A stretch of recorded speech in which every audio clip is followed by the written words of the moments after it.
ದಾವಣಗೆರೆ ಜಿಲ್ಲೆಯ ಜಗಳೂರು ಪಟ್ಟಣದ ಪತ್ರಿಕಾ ಭವನದಲ್ಲಿ ಪತ್ರಕರ್ತರಿಗೆ ದಾವಣಗೆರೆ ಜಿಲ್ಲಾ ಖಾಸಗಿ ಬಸ್ ಮಾಲೀಕರ ಸಂಘದಿಂದ ರಾಜ್ಯದಲ್ಲೇ ಪ್ರಪ್ರಥಮ ಬಾರಿಗೆ ಉಚಿತ ಖಾಸಗಿ ಬಸ್ ಪಾಸ್ ವಿತರಣೆ ಕಾರ್ಯಕ್ರಮವನ್ನು ಶನಿವಾರ ಹಮ್ಮಿಕೊಳ್ಳಲಾಗಿತ್ತು.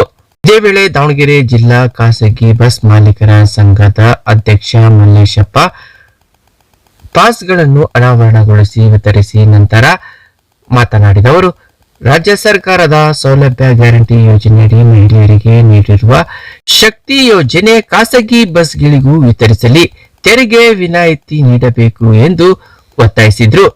ಇನ್ನು ರಾಜ್ಯದ 9 ಜಿಲ್ಲೆಗಳಲ್ಲಿ ಮಾತ್ರ ಖಾಸಗಿ ಬಸ್ಗಳಿದ್ದು 9,000 ಖಾಸಗಿ ಬಸ್ ಸಂಚರಿಸುತ್ತಿವೆ.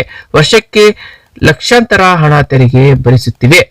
ಸುಮಾರು 25 ವರ್ಷಗಳಿಂದ ಸುಗಮವಾಗಿ ನಡೆಸಿಕೊಂಡು ಬಂದಿರುವ ಖಾಸಗಿ ಬಸ್ಗಳ ಮಾಲೀಕರುಗಳಿಗೆ ಸರ್ಕಾರದ ಗ್ಯಾರಂಟಿ ಯೋಜನೆಗಳಲ್ಲೊಂದಾದ ಶಕ್ತಿ ಯೋಜನೆಯಿಂದ ಖಾಸಗಿ ಬಸ್ ಮಾಲೀಕರುಗಳ ಆರ್ಥಿಕ ಪರಿಸ್ಥಿತಿಗೆ ಕೊಡಲಿ ಪೆಟ್ಟು ಬಿದ್ದಿದೆ.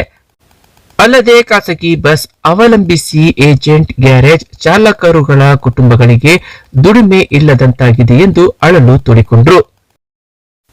ಈ ಸಂದರ್ಭದಲ್ಲಿ ಖಾಸಗಿ ಬಸ್ ಮಾಲೀಕರ ಸಂಘದ ಜಿಲ್ಲಾ ಉಪಾಧ್ಯಕ್ಷ ಪಲ್ಲಾಗಟ್ಟೆ ಮಹೇಶ್, ಖಜಾಂಚಿ ಮೊಹಮ್ಮದ್ ಅಸ್ಲಂ, ಸಂಘದ ಗೌರವಾಧ್ಯಕ್ಷ ಕಂಬತಳ್ಳಿ ಮಂಜುನಾಥ್, ಕಾರ್ಯದರ್ಶಿ ಎಂಆರ್ ಸತೀಶ್, ಸಹ ಕಾರ್ಯದರ್ಶಿ ವೀರೇಂದ್ರ ಪಾಟೀಲ್, ಉಪಾಧ್ಯಕ್ಷ ಜೀಲಾನ್ ಬೇಗ್, ನಿರ್ದೇಶಕ ಅಬೂಬಕರ್ ಸಿದ್ದಿಕ್, ಎಚ್ವಿ ವೀರೇಶ್, ಸೈಯದ್ ಅನ್ವರ್, ಜಗದೀಶ್ ರೆಡ್ಡಿ, ಅಶೋಕ್, ಸಾತ್ವಿಕ್, ಪೀರ್ ಭಾಷಾ, ಏಜೆಂಟ್ ಮುಕುಂದ, ಕಾರ್ಯನಿರತ ಪತ್ರಕರ್ತರ ಸಂಘದ ಅಧ್ಯಕ್ಷ ಜಿಎಸ್ ಚಿದಾನಂದಪ್ಪ ಸೇರಿದಂತೆ ಪತ್ರಕರ್ತರ ಸಂಘದ ಹಿರಿಯ ಪತ್ರಕರ್ತರು, ಸದಸ್ಯರು ಮತ್ತಿತರರಿದ್ದರು.